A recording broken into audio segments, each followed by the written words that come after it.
BRS పార్టీగా ఏం చెప్తారు ఈ విషయం మీద? అందరికీ నమస్కారం అండి. మేము దాదాపు మనం ఇదే టీవీలో నాకు తెలిసి దాదాపు 15-20 డిబేట్లు ఇదే సబ్జెక్ట్ మీద మనం పెట్టుకున్నాం. మేము మొదటి నుంచి చెప్తూ వస్తున్నది ఒకే అంశం. ఆ మొదటి మన చర్చకి ఈరోజు జరుగుతున్న చర్చకి కూడా ఒకే అంశం మనం చెప్పుకుంటూ వచ్చాం. మధ్యలో కూడా చెప్పాం ఏమని, ఇది రాజ్యాంగపరంగా జరగాల్సిన ఒక ప్రక్రియ. ఈ ప్రక్రియని కాదని చెప్పేసి జీవోల రూపంలోనో ఆర్డినెన్స్ ఇచ్చినామనే దాంతోనో అది మధ్యలో ఆగిపోయిందనే దాంతోనో పనులు కావు అని చెప్పినాం. చెప్తే ఇదే వేదికల మీద ఛాలెంజ్ చేసి రేపు 9వ తేదీ నాడు నోటిఫికేషన్ వస్తుంది. ఆ నోటిఫికేషన్లో బీసీ రిజర్వేషన్ అమలవుతుంది. రేపు కోర్టు అదే తీర్పు అవుతుంది. ఒకవేళ 9వ తేదీ నాడు ఆ నోటిఫికేషన్ రాకపోతే చూడండి అని చెప్పేసి సవాలు విసిరిన సందర్భాలు కూడా కాంగ్రెస్ పార్టీ నుంచి ఉన్నాయి. అంటే నేల విడిచి సాము చేయడం ఎందుకు అని చెప్పేసి మేము అంటున్నాం. అంటే ప్రగల్భాలు పలకడం ఎందుకు అని చెప్పేసి మేము అంటున్నాం. మొదటి నుంచి చెప్తున్నాం. నిజంగానే ప్రాక్టీస్లో అయ్యే అవకాశాలు ఉంటే మనం ఏమైనా మాట్లాడచ్చు, తప్పేం లేదు. అంటే మనకు క్లియర్ కట్గా మనకి ఇక్కడ ఒక రాజ్యాంగం ఉంది. ఈ రాజ్యాంగానికి లోబడి మనం పనిచేయాల్సి ఉంటుంది. ఆ లోబడి పనిచేసే సందర్భంలో దానికి ఒక ప్రక్రియ ఉంటుంది. ఈ ప్రక్రియను అమలు చేయడం కోసం ఒక విధానం అంటూ ఉంటుందని చెప్పేసి మన కళ్ళ కట్టినట్లుగా ఇంటెలెక్చువల్స్ కావచ్చు, మేము కావచ్చు చెప్పుకుంటూ వస్తున్నాం. సరే, కొంతమంది ఇంటెలెక్చువల్స్ కొంచెం ఆశతో అంటే బీసీ సామాజిక వర్గాలకు న్యాయం జరుగుతుందని చెప్పేసి ఏదో ఖచ్చితంగా ఏదో అయితే మంచిగా ఉంటుంది అని చెప్పేసి అనుకున్నారు. ఏదో నోటికాడ ముద్ద గుంజుకున్నారు అని చెప్పి ఎవరి ముద్దను ఎవరు గుంజుకున్నారు? రాజ్యాంగబద్ధంగా జరగాల్సిన ప్రక్రియ జరగలేదు అని చెప్పేసి ఈరోజు కోర్టులు మాట్లాడుతున్నాయి తప్ప, దానికి ఒక విధానం ఉంది అని చెప్పేసి చెప్తున్నారు తప్ప ఎవరి నోటికాడ ముద్దని ఎవరు గుంజుకోలేదు. ఇదే ప్రభుత్వం రాజ్యాంగపరమైన ప్రక్రియని కొనసాగించడానికి వీళ్లకు 100 మంది ఎంపీలు అక్కడ పార్లమెంట్లో ఉంటే అదే 0 అవర్లోనో క్వశ్చన్ అవర్లోనో క్వశ్చన్ చేసి నిలబెట్టి ఆ సమావేశాల్లో నిలదీస్తే సెంట్రల్ గవర్నమెంట్ని నిలదీస్తే ఈరోజు దానికి ఒక మార్గం పడేది అని చెప్పేసి అయితే మేము చెప్పదలుచుకున్నాం. ఈరోజు కూడా మళ్ళీ బీసీలకు మోసం చేసే విధంగా ఈరోజు ఇంత క్లియర్ కట్గా సుప్రీంకోర్టు చెప్పినా మళ్ళీ మేము రిజర్వేషన్ల విషయంలో మేము ముందుకు వెళ్తాం, ఖచ్చితంగా సాధించే తీరుతాం అని అంటే స్థానిక ఎన్నికలను ఆపి ఇప్పుడు ఆశావహుల గొంతుని కోసి ఇంకా ఎంతకాలం ఈ నాటకాలు, ఎంతకాలం ఈ డ్రామాలు అని చెప్పేసి మేము అడుగుతున్నాం. ఇక నోటిఫికేషను అదేవిధంగా ప్రక్రియ జరగాల్సింది ఏదైతే ఉందో అది జరగని, ఒక రాజ్యాంగబద్ధంగా మనం చేసుకోవాల్సిన పనులు చేయండి. కానీ దానికోసం అని చెప్పేసి ఎన్నికలకు ఆపేసుకుంటూ ఉంటే గ్రామాలలో పరిపాలన అంతా పడుకొని ఉన్నదని చెప్పేసి మనం అనుకున్న సందర్భాలు ఉన్నాయి. దాని కారణంగా సెంట్రల్ గవర్నమెంట్ నుంచి రావాల్సిన నిధులు ఆగిపోయి ఉన్నాయని చెప్పేసి మాట్లాడుతున్నాం.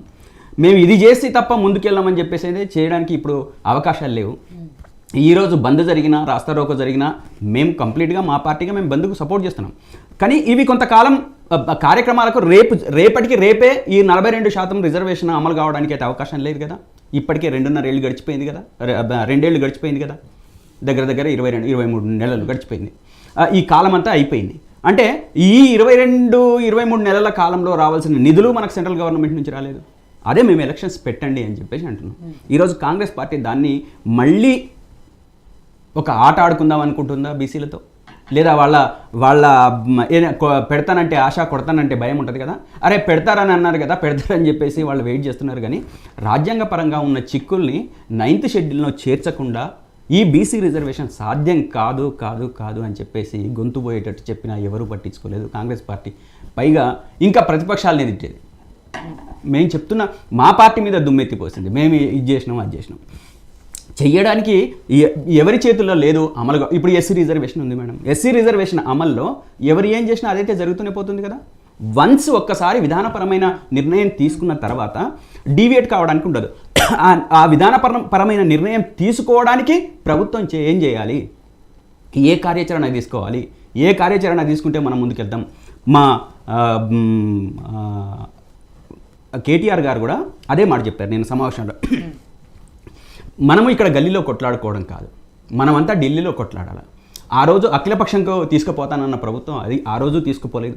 అదేవిధంగా జంతర్ మంతర్ దగ్గర ధర్నా చేసి ఎవరిని పిలవకుండానే పోయింది.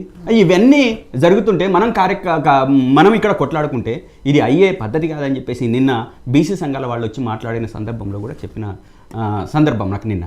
కాబట్టి మేము మొదటి నుంచి చెప్తున్న మాట ప్రకారమే ఈరోజు అంటే మేము చెప్పినాం కాబట్టి జరగలేదు కాదు, జరిగిందని కాదు, అది ఒక రాజ్యాంగబద్ధమైన ప్రక్రియ ఉంది కాబట్టి దానికి అనుకూలంగా చేస్తే పనులు అయితే తప్ప వేరే రకంగా కాదు అని చెప్పేసి మేము చెప్పినాం.